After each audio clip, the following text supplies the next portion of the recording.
విజయవాడ దుర్గమ్మ మరింత స్వర్ణ శోభితమైంది. అమ్మవారి ప్రధాన ఆలయంలో తలుపులు, గర్భాలయంలో బంగారు తాపడం చేయించారు. ఇవాటి నుంచి భక్తులు స్వర్ణ శోభితమైన ద్వారం గుండా దర్శించుకుంటున్నారు.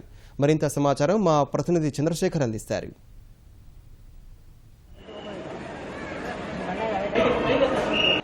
బెజవాడ దుర్గమ్మ సన్నిధిలో ఈసారి దసరా ఉత్సవాలు మరింత వైభవితంగా జరగనున్నాయి. అమ్మవారి ఆలయం కూడా కొత్త శోభ సంతరించుకోనుంది. అమ్మవారి ప్రధాన ఆలయానికి బంగారు తాపడంతో తలుపులు చేయించడం ఈసారి ప్రత్యేక ఆకర్షణగా చెప్పుకోవాలి. విశాఖపట్నానికి చెందినటువంటి భక్తులు ఇచ్చినటువంటి విరాళంతో అమ్మవారి గర్భాలయం మొత్తం కూడా బంగారు తాపడం చేశారు. ఇవాళ నుంచి భక్తులను బంగారు తాపడంలో కూడినటువంటి ఆలయంలోకి అమ్మవారి దర్శనానికి అనుమతిస్తున్నారు. మొత్తంగా ఆలయ శోభను మరింతగా పెంచిందని చెప్పాలి.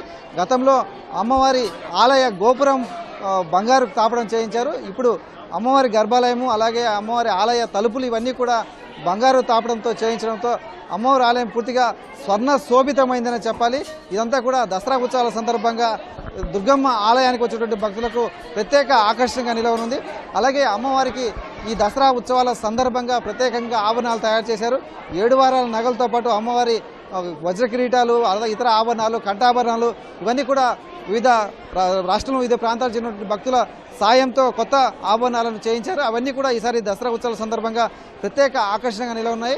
అలాగే అమ్మవారి పల్లకి ఊరేగించే పల్లకి కూడా వెండిది తయారు చేయించారు. అలాగే అమ్మవారి ఉత్సవ విగ్రహాలని పంచలోహాలతో చేయించారు. అది కూడా ఆలయ ఖర్చులతో చేయించినట్టుగా దుర్గగుడి అధికారులు చెప్తున్నారు. ఇలా మొత్తంగా చూసుకుంటే దుర్గగుడి ఈసారి దసరా ఉత్సవాల సందర్భంగా ఎన్నో ప్రత్యేకతలతో మరింత శోభాయమానంగా ఉండనుంది. ప్రత్యేకతలతో దసరా ఉత్సవాలు నిర్వహించేందుకు అధికారులు అన్ని రకాల ఏర్పాట్లు చేస్తున్నారు.